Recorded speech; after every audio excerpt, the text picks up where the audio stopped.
Kasi ilagay ko yan doon sa pinirito ko. Sarap. Ay, kalamesa bulad. Yan ang ulam ko ngayon, guys. Sarap. Bulad kayo dyan.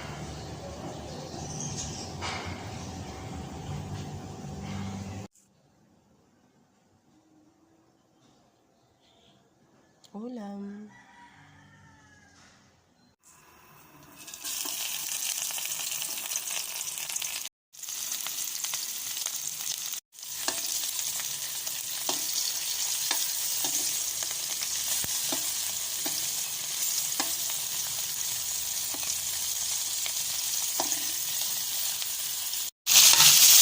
Yan, gisa ako ng kamatis, bawang at saka tuyo. Sarap nun, guys. Ang sarap nun.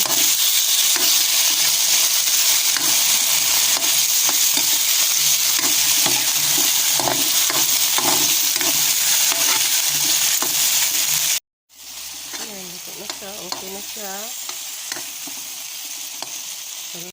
Yan, lagay ko na siya, guys.